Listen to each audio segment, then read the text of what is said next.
शेतकरी बांधवांनो, आपण जे म्हटलं होतं सुरुवातीपासून की एक दाना लागवड, त्याचा हा प्रयोग जर तुम्ही बघितला तर जेमतेम सक्सेस आहे.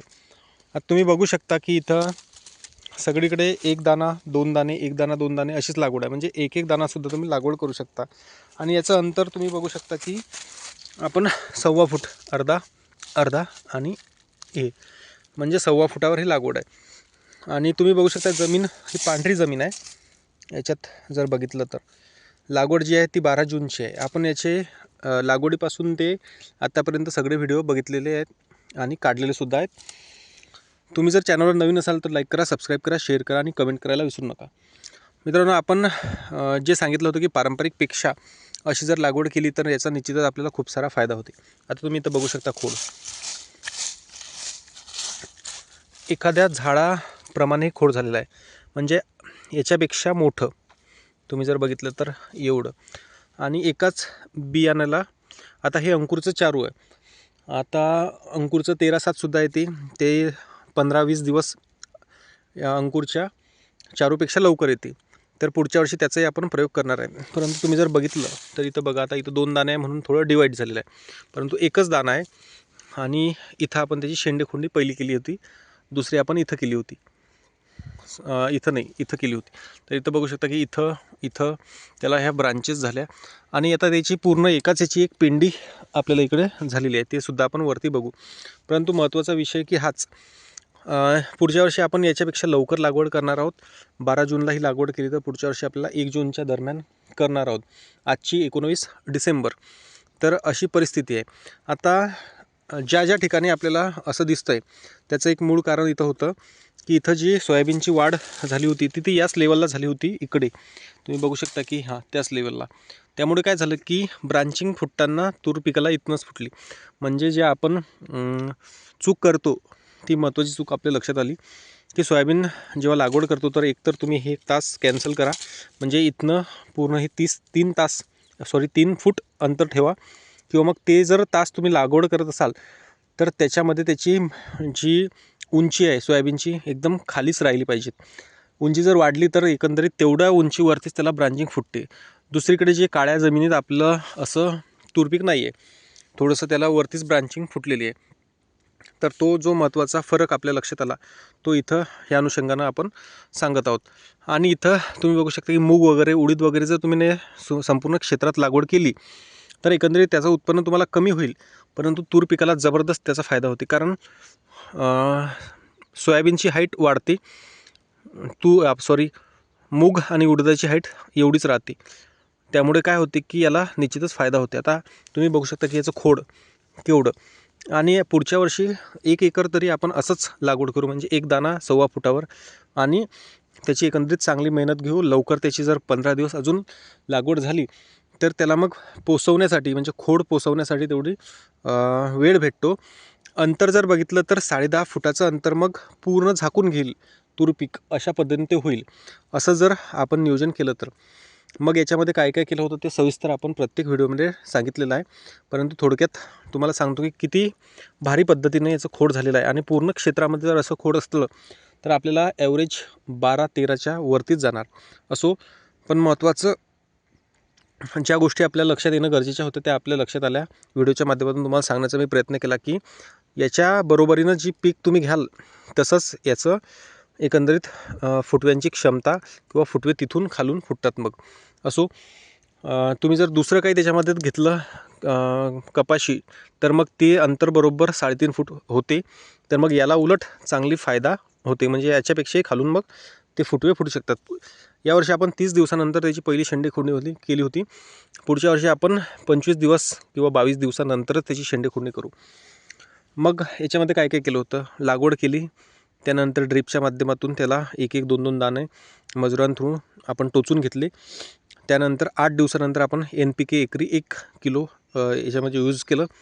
त्याच्यानंतर ते तूरपीक थोडंसं मोठं झालं तर मग आपण याच्यामध्ये सोयाबीनचे जेवढे तासं बसतात तेवढे बसवले होते. याच्यानंतर इथनं जी 1.5 फूट आणि तिथनं 1.5 फूट सोयाबीनचं तास होतं, त्या गोष्टी केल्या. त्यानंतर साहजिकच त्याच्यासोबतच आपण मग फवारण्या, खत जे दिलं होतं. तर याला स्पेशल मग नंतर 1 महिन्यानंतर याला परत आपण NPK युरिया मिक्स करून दिलं होतं. त्या गोष्टी झाल्या.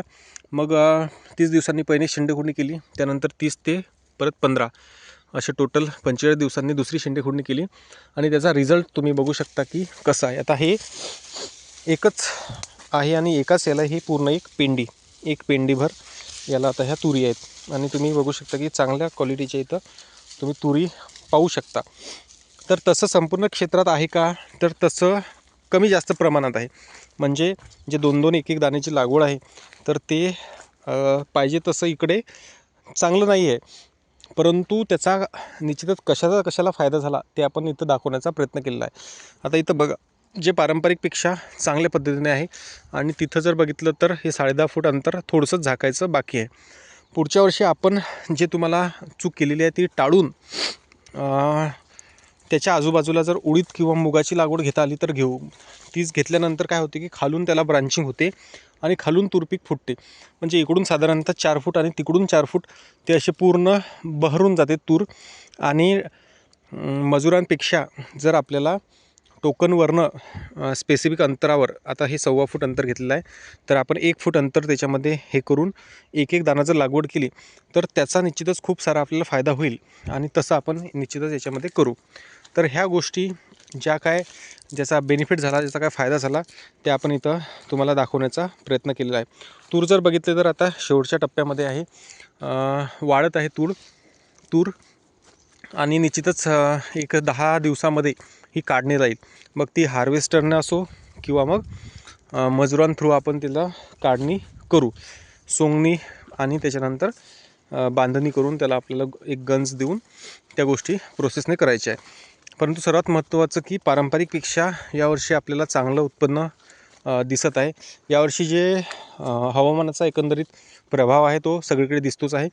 काही लोकांच्या तूर तर अक्षरशः खराब झालेल्या आहे, परंतु आपल्याला कुठलाच असा फटका तिन्ही क्षेत्रामध्ये नाही आहे. म्हणजे हे 3.5 एकराचं क्षेत्र, 1-1.5 एकराचं क्षेत्र आणि 1-2 एकराचं क्षेत्र, पूर्ण ह्या 7 एकरामध्ये आपल्याला कुठलाच असा फटका नाही आहे. आता ह्या 3.5 एकरामध्ये कितीचा ॲव्हरेज लागेल किंवा काय लागेल ते निश्चितच गोष्टी तुम्हाला व्हिडिओच्या माध्यमातून आपण दाखवणार आहोतच.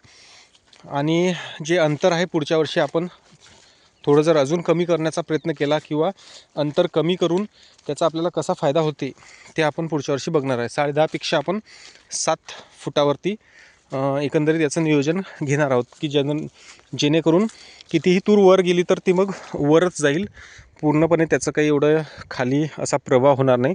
कारण काय होते की तूर मग अशी झुकल्यापेक्षा वरती जाऊन चांगला घेर घेणं जास्त गरजेचं आहे.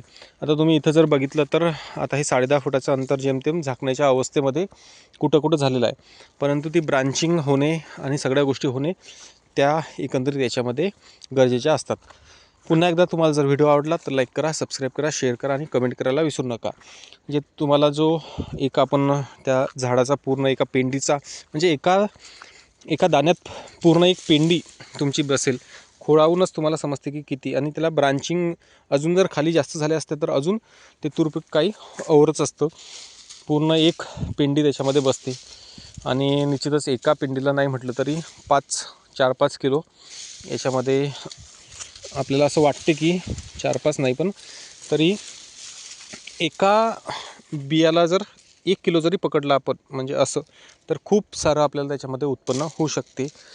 फक्त नियोजन तुमचं व्यवस्थित पाहिजे. खत नियंत्रण, फवारणी चुकल्या तर त्याचा निश्चितच त्याच्यामध्ये प्रभाव पडतो. तर ह्या सगळ्या गोष्टी आजच्या व्हिडिओच्या माध्यमातून आपण बघितलेलं आहे की कशा पद्धतीने एकाच बियाण्याला 1-2 किलो आपल्याला उत्पन्न होऊ शकते. तर भेटूया नवीन काहीतरी घेऊन, तोपर्यंत धन्यवाद.